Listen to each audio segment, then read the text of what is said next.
Dear students, आज हम देखेंगे allegation base expenditure income and saving questions. अब यहाँ पे कि देखो क्या है, income of family decreases by 6%। तो मेरा जो एक्सपेंडिचर रहेगा या फिर सेविंग रहेगा वो किसके हिसाब से चेंज होता है? इनकम के हिसाब से चेंज होता है। तो इनकम हमेशा हम क्या यूज करेंगे?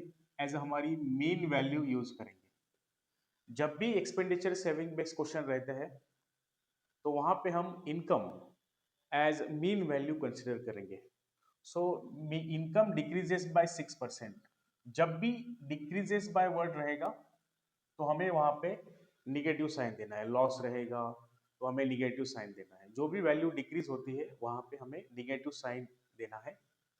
एक्सपेंडिचर हमारा डिक्रीजेस बाय 8% और सेविंग इंक्रीजेस बाय 5%।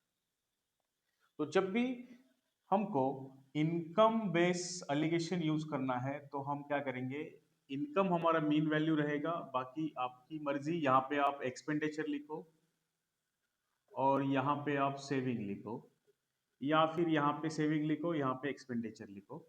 और इनकम के हिसाब से हमें एक्सपेंडिचर और सेविंग का एक रेशो बनाना है। यहाँ से एक रेशो फॉर्म करना है। तो हम क्या करेंगे? अगर एक्सपेंडिचर की वैल्यू ज्यादा हो तो एक्सपेंडिचर माइनस इनकम करेंगे, यहाँ पे ई माइनस है। और यहाँ पे हम इनकम फिर ज्यादा होगा सेविंग से, तो यहाँ पे हम करेंगे आई माइनस एस। ठीक है, ये चेंज हो जाएगा अगर ये वैल्यू लेस और मोर हो तो। इनकम से हिसाब से आपको कभी कभार यहाँ पे आई आएगा, कभी यहाँ पे ई आएगा। So it depends on question. तो ये कंसेप्ट यूज करके हम क्या कर सकते हैं? रेशो फॉर्म कर सकते हैं। अब देखो यहाँ पे ये कैसे यूज करना है। एक्सपेंडिचर कितना है मेरा? एक्सपेंडिचर देखो, एक्सपेंडिचर डिक्रीजेस बाय 8%। तो -8 लिखना। यहाँ पे एक्सपेंडिचर मेरा -8 रहेगा, एक्सपेंडिचर ई। फिर सेविंग इंक्रीजेस बाय 5%, +5 देना यहाँ पे क्योंकि इंक्रीजेस बोला है। ये मेरा रहेगा सेविंग। ओके। और फिर मीन वैल्यू हमारी क्या रहेगी? इनकम। इनकम, तो इनकम हमें एज एवरेज वैल्यू लेना है, मतलब मीन वैल्यू लेना है। उसका डिक्रीमेंट है यहाँ पे -6। अब क्या होगा? यहाँ पे सब्सट्रैक्शन करना है हमें। सो +5 ग्रेटर है किससे? 5 से। तो यहाँ पे हम सब्सट्रैक्ट करेंगे 5 माइनस -6। सब्सट्रैक्शन करना है हमें 5 माइनस -6। जो भी वैल्यू बड़ी होगी उसमें से छोटी वैल्यू यहाँ पे माइनस करना है। और फिर कोलन साइन। यहाँ पे क्या आएगा देखो, -6 बड़ा है -8 से। जो नंबर छोटा होता है नेगेटिव में वो बड़ा होता है। तो -6 माइनस -8। अब इसको सॉल्व करेंगे, ये मेरा बन जाएगा एक्सपेंडिचर, मतलब ये एक्सपेंडिचर के नीचे आया है करके ये एक्सपेंडिचर रहेगा और ये सेविंग रहेगा मेरा, सेविंग। अब इसको सॉल्व करेंगे 5 माइनस -6 तो 11 आएगा मेरा। और -6 प्लस माइनस माइनस प्लस होगा, सो +8 -6 यहाँ पे बनेगा मेरा 2। तो 11:2 ये मेरा एक्सपेंडिचर टू सेविंग रेशो आया। एक्सपेंडिचर टू सेविंग रेशो कितना आया? 11:2। लेकिन सेकंड क्वेश्चन में हमें बोला है इनकम क्या रहेगा। तो 11 एंड 2 एक्सपेंडिचर प्लस सेविंग, अगर मैं दोनों को ऐड कर दूं तो इनकम का फॉर्मूला क्या होता है? इनकम का फॉर्मूला होता है एक्सपेंडिचर प्लस सेविंग, दोनों का एडिशन। इसलिए इनकम यहाँ पे कितना आएगा? 11 + 2 13, और सेविंग मेरा कितना है? 2। तो अगर ये क्वेश्चन बोला होता find incomes to saving ratio तो मेरा आंसर आएगा 13:2। तो इनकम हमारा मीन रहेगा, एक्सपेंडिचर और सेविंग आपके हिसाब से आप चेंज कर सकते हैं इनकी पोजीशन। यहाँ पे अगर आप एक्सपेंडिचर लिखते हो तो यहाँ पे हमें एक्सपेंडिचर मिलेगा, यहाँ पे सेविंग लिखते हो तो यहाँ पे सेविंग मिलेगा।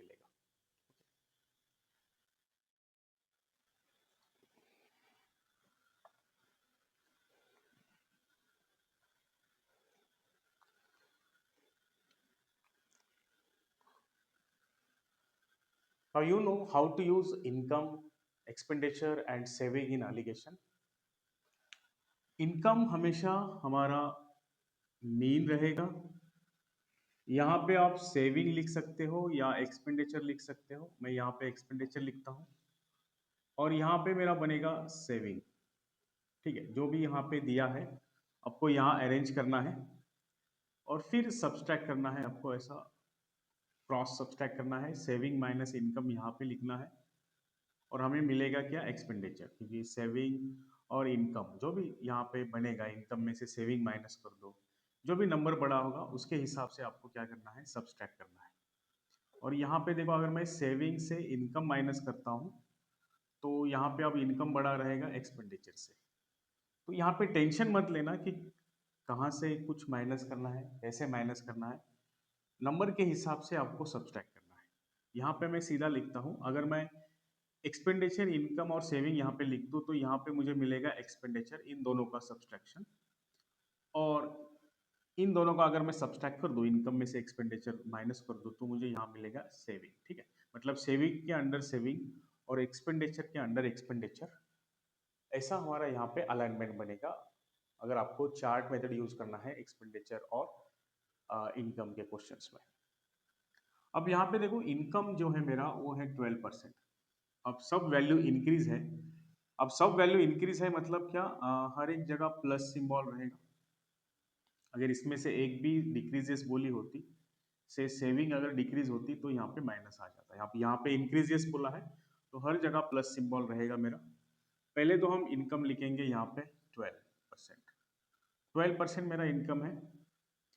फिर मेरा एक्सपेंडिचर दिया है 5%, सो 5% एक्सपेंडिचर और 19% मेरा क्या है, सेविंग है। 19% मेरा क्या है, सेविंग है। यहाँ पे मैंने एक्सपेंडिचर लिखा है, यहाँ पे सेविंग लिखा है और बीच में इनकम लिखा है। अब इससे क्या होगा कि ये जो भी मेरे पास टू वैल्यूज है वो इनकम के अकॉर्डिंग्स क्या करेंगे, बैलेंस होंगे। अब कैसे बैलेंस होंगे, देखो 19 बड़ा है 12 से, तो 19 माइनस 12 मेरा यहाँ पे बनेगा 7%। और यहाँ पे 12 माइनस 5 मेरा बनेगा 7%। तो 7% 7% सेम है, मतलब 1:1 यहाँ पे आ रहा है expenditure to saving ratio. Expenditure to saving ratio मेरा कितना है, 1:1। लेकिन यहाँ पे बोला है इनकम टू एक्सपेंडिचर रेशो। तो इनकम टू एक्सपेंडिचर रेशो क्या होता है, फिर इनकम का मतलब होता है एक्सपेंडिचर प्लस सेविंग। तो मुझे रेशो के अकॉर्डिंग वैल्यू चाहिए, तो मेरा एक्सपेंडिचर यहाँ पे 1 है और सेविंग भी 1 है। तो 1 + 1 कितना आएगा, 2। तो 2 मेरा इनकम है और एक्सपेंडिचर मेरा कितना है, 1 है। सो 2:1 ये मेरा रहेगा ratio of income to expenditure. Okay, तो पहले तो आपको चार्ट बनाना है, उसके हिसाब से रेशो लेना है, ऐसे क्रॉस सब्सट्रैक्ट करके। यहाँ पे 7 7 कैंसिल होके एक्सपेंडिचर मेरा बना 1 और सेविंग भी बन रहा है 1। सो एक्सपेंडिचर एंड सेविंग के अगर मैं एडिशन कर दूं तो मेरा बनता है इनकम। तो 1 + 1 2 मेरा इनकम है, एक्सपेंडिचर 1 ही रहेगा। अभी यहाँ पे मुझे सेविंग का परसेंटेज निकालना है। Percentage, second question. तो परसेंटेज आप कैसे निकालते हैं, परसेंटेज मतलब होता है रेशो मल्टीप्लाइड बाय 100। तो रेशो को 100 से मल्टीप्लाई करना है। अब किसका रेशो निकालना है मुझे, सेविंग का, सेविंग परसेंटेज। तो सेविंग कितना है मेरा, 1। और रेशो हमेशा बेस के वैल्यू के अकॉर्डिंग लेना है परसेंटेज। तो मेरा इनकम कितना है, 2। सो सेविंग का अगर मुझे परसेंटेज चाहिए तो मैं रेशो लूंगा सेविंग किसके ऊपर, इनकम के ऊपर कितनी है, मल्टीप्लाइड बाय 100। अब यहाँ पे दोनों वैल्यू सेम है तो 50% आंसर आएगा अपना। सो 1 मेरा सेविंग है, इनकम मेरे पास दोनों का एडिशन 2 × 100। तो 50% मेरी क्या है, सेविंग है। 50% मेरी क्या है, सेविंग है।